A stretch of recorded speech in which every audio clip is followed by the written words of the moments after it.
Before we begin, let me ask you something. If I told you that 7 giants once ruled the ancient world, and that almost all of them were destroyed, would you want to know who fell, who burned, and which one survived the ages? Stay with me, because today we uncover the fate of the 7 wonders of the ancient world.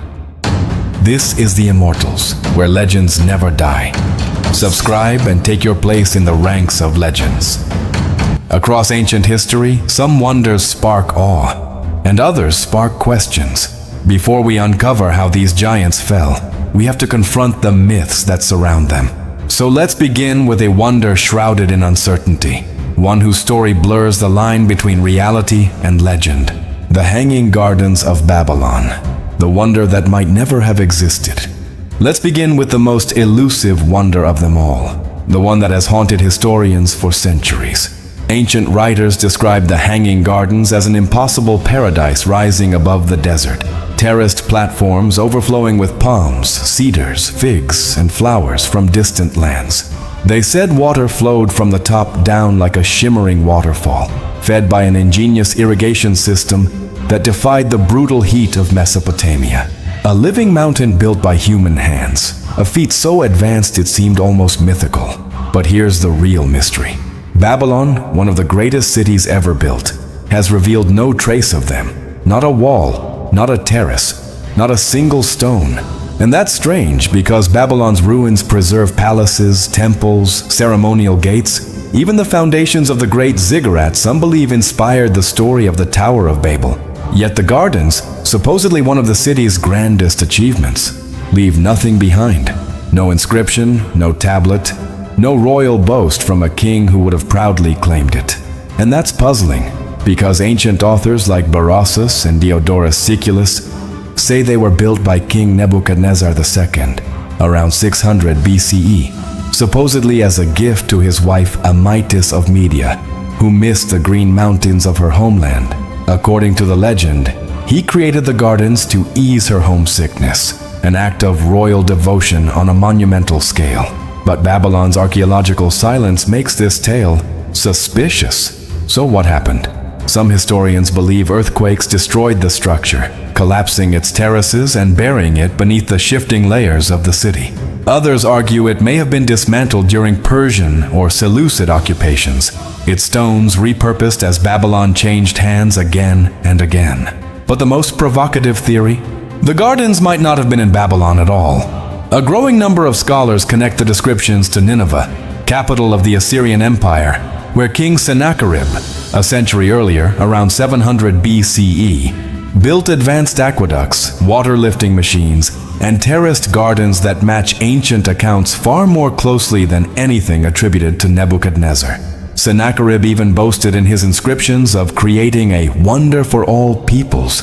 If that's true, then the Hanging Gardens of Babylon were never Babylonian, just a wonder misattributed by time. So here's the question.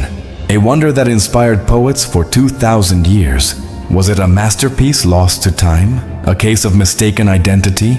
Or the greatest historical myth ever written? Tell me in the comments. Do you think the Hanging Gardens ever truly existed? Or have we been chasing a legend?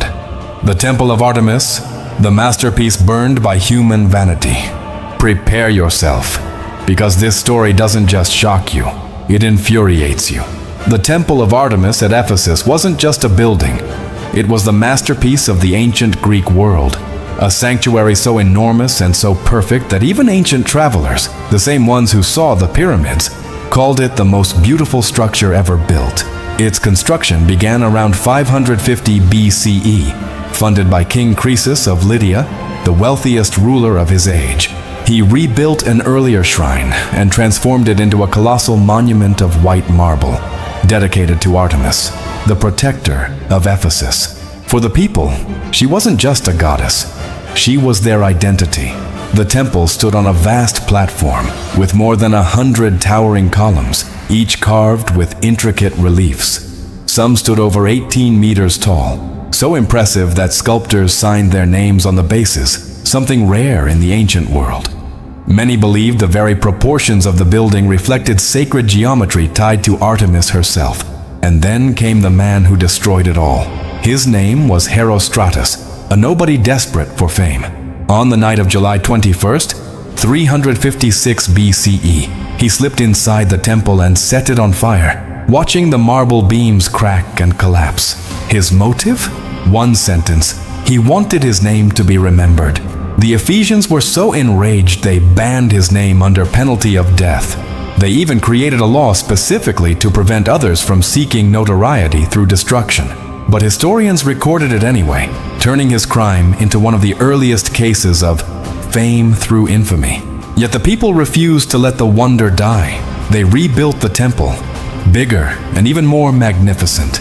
For centuries, it stood as a pilgrimage center for kings, scholars, and travelers from across the Mediterranean, even attracting early Roman admiration. But in 262 CE, the Goths raided Ephesus and destroyed it again, looting what they could.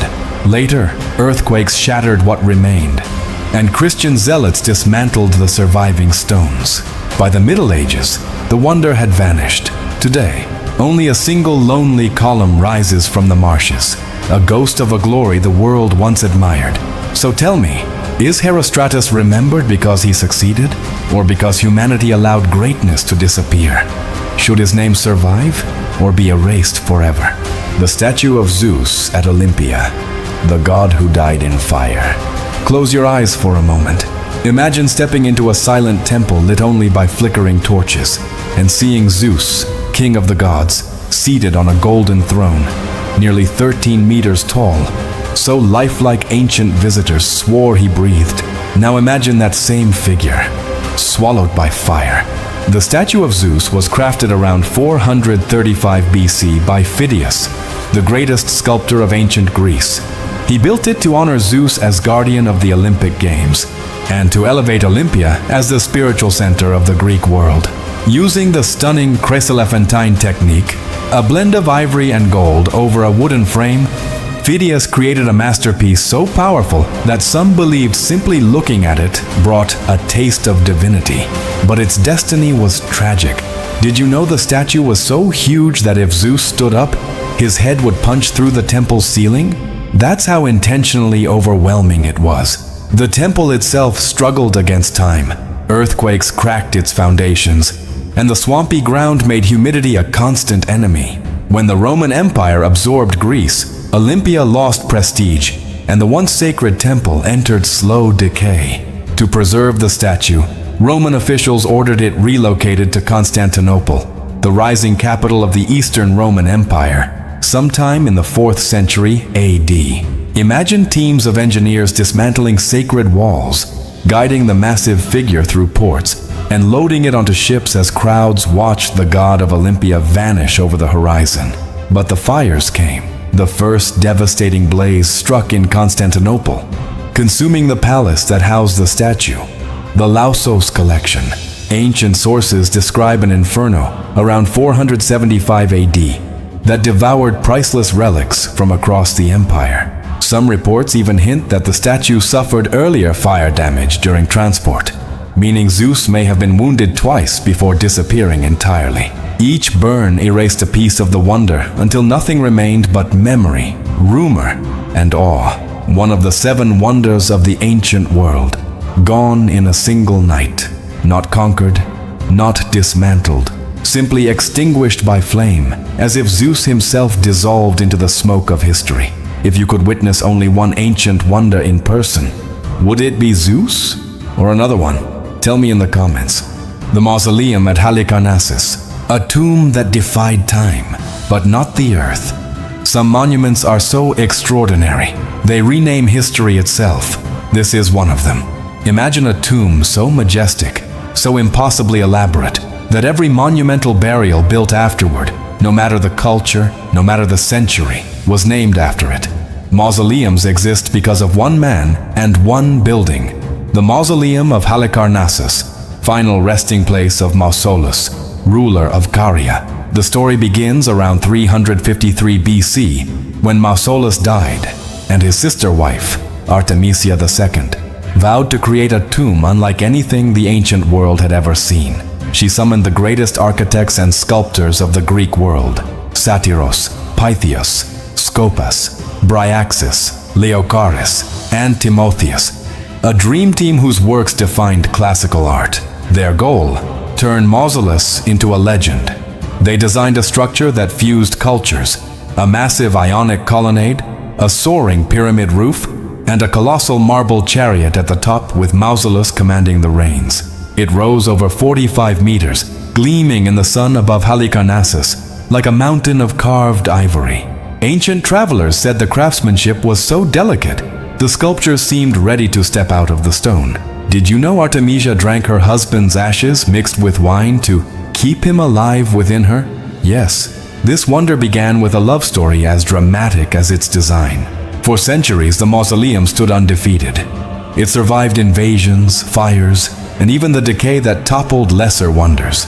Medieval travelers still described it as awe-inspiring long after most ancient monuments had fallen. But then came the enemy no kingdom can resist: the earth itself. From the 12th to the 15th century, a series of violent earthquakes shattered the structure. First, the roof collapsed, then the colonnade twisted. Then the sculptures fell like toppled giants. By the time the Knights of St. John arrived in the region in the 1400s, the mausoleum was already a broken shell, and what remained, they took. The Knights dismantled its marble blocks and reused them to fortify the castle of St. Peter, a medieval stronghold that still stands in Bodrum today. Some pieces of the wonder can still be seen embedded in its walls, like ghosts of a lost world trapped in stone. A masterpiece built to defy time, reduced to building material. If Mausolus could see his tomb now, scattered, repurposed, half-buried, would he feel dishonored or proud that his name still defines every grand tomb on earth? The Colossus of Rhodes, the giant who lived only a moment. Some wonders ruled for centuries. This one barely lived long enough to be remembered. The Colossus of Rhodes was born from victory. In 305 BC, Rhodes survived the massive siege of Demetrius Poliorcetes, who retreated in frustration, leaving behind towering siege towers and abandoned war engines. Instead of destroying them, the Rhodians sold the metal and used the profit to celebrate their miraculous survival. They chose to immortalize their triumph by honoring their patron deity, the sun god Helios, whose favor they believed had protected the island.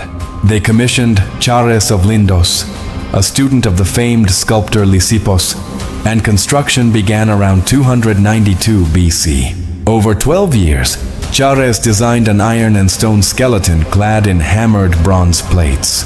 When completed, the statue rose more than 32 meters, making it one of the tallest creations of the ancient world. To sailors approaching the harbor, it must have looked like Helios himself had risen from the sea. But glory is fragile. In 226 BC, just 66 years after its completion, Rhodes was struck by a devastating earthquake. The ground heaved, the statue's knees buckled, and the Colossus collapsed in a roar of bronze and dust. Ancient writers said its fallen pieces were so massive that few men could wrap their arms around a single finger. And then came the strangest part. They never rebuilt it. The oracle at Delphi warned that the destruction was a sign from Helios, and rebuilding the statue would defy the god's will. The Rhodians obeyed, choosing caution over pride, even though engineers from across Greece offered to restore it without cost. For nearly 9 centuries, the ruins lay where they fell. Travelers from across the Mediterranean came to marvel at the twisted bronze plates, the hollow interiors, and the giant's broken face staring at the sky. But its final chapter was tragic. Around 654 AD, during the Arab invasion of Rhodes, the shattered Colossus was reportedly sold for scrap metal to a merchant from Edessa. Ancient accounts claim he needed 900 camels to carry it away. Though that number may be exaggerated, the symbolism is clear. A titan of the ancient world reduced to cargo on a trade route. A wonder born from victory, destroyed by nature, and erased by time. If the Colossus were rebuilt today, using modern engineering, do you think it should rise over the harbor once again? Or should a fallen wonder remain a legend? The Lighthouse of Alexandria, the light that ruled the sea. Some wonders reached for the heavens. This one guided the world. Rising from the island of Pharos, The Lighthouse of Alexandria was more than a beacon. It was a proclamation of power, commissioned around 280 BC by Ptolemy the First Soter, and completed under his son Ptolemy II. It was designed by the Greek architect Sostratus of Cnidus, who cleverly carved his own name into the stone beneath a plaster dedication to the king, ensuring his authorship would survive through time. Built to guide ships safely into the bustling harbor of Alexandria, one of the greatest ports of the ancient world, the lighthouse stood an estimated 100 to 130 meters tall, making it one of the tallest human-made structures on Earth for centuries. Ancient sailors called it the Miracle on the Sea. Its 3 tiers, square, octagonal, and cylindrical, rose like a stacked crown, topped with a massive statue, likely of either Zeus or Poseidon. But its most astonishing feature was its light. By day, polished bronze mirrors reflected the sun across the waves. By night, a roaring fire blazed atop the tower, visible for miles. Some said over 50 kilometers, though that may be legend. To captains navigating treacherous waters, it must have felt like the gods themselves were illuminating the way. Then came the slow destruction. For centuries, the lighthouse endured storms, wars, and shifting empires, but nature was relentless. A series of catastrophic earthquakes struck Alexandria in 956, 1303, and 1323 AD, each one tearing away parts of the great tower. First the upper section collapsed, then the middle, until only a broken stump remained. By the late Middle Ages, the lighthouse, once the pride of the Mediterranean, was reduced to rubble beneath the sea. But its story didn't end there. In the 15th century, the Mamluk Sultan Qaitbay ordered the construction of a fortress on the same site. Builders retrieved massive limestone blocks from the fallen lighthouse and incorporated them into the foundations of the citadel of Qaitbay, which still stands today.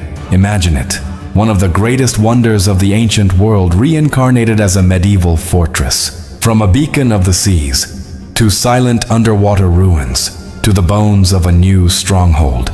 Yet divers exploring the harbor in modern times have found huge stone blocks and statues scattered across the seabed, ghosts of the pharaohs, still resting beneath the waves. If the Lighthouse of Alexandria were rebuilt today exactly as it once stood, do you think it would reclaim its title as the greatest lighthouse ever created? Or should a wonder lost to nature remain beneath the sea? Look closely, there's a pattern. Some wonders burned, others fell to wars, and many were shattered by earthquakes, the one enemy no empire could defeat. These weren't weak monuments, they were giants, but the world changed, the earth moved, and even the greatest creations of humankind eventually bowed to time. Yet something survived beyond their ruins: inspiration. Those fallen wonders shaped temples, fortresses, palaces, and legends. They proved humanity could build things so extraordinary. They almost felt impossible. But here's the real question. What's worse, watching a wonder be destroyed, or never knowing if it truly existed? History is full of mysteries, lost cities, and vanished monuments. But among all those doubts, one giant remains undeniable. One wonder did not fall. One monument still rises above the sands, untouched by fire, war, or the shaking earth. So tell me, are you ready to face the last survivor? The oldest, the most precise, the most mysterious. The Great Pyramid of Giza, the last wonder standing. And here it is, the survivor, the last giant of the ancient world. The Great Pyramid of Giza. Picture this for a moment. Every other wonder burned, collapsed, or vanished. But this one? It has stood tall for 4,500 years, untouched by storms, empires, conquerors, and time itself. While the world changed, it simply watched.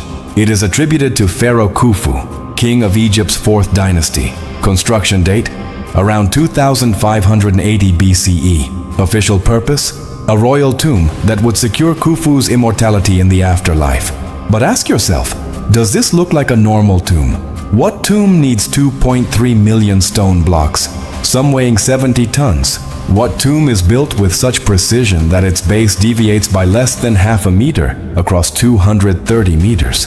What tomb aligns almost perfectly with the cardinal points, encodes astronomical ratios, and still puzzles engineers and mathematicians today?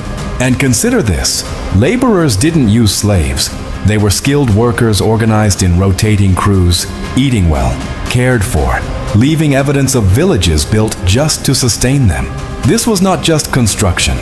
It was a massive social and logistical achievement. Originally, the pyramid shone like a beacon, covered in white Tura limestone, polished to reflect the sun like a mirror. It could have been seen from miles away. Sailors approaching the Nile Delta may have thought the desert itself was glowing.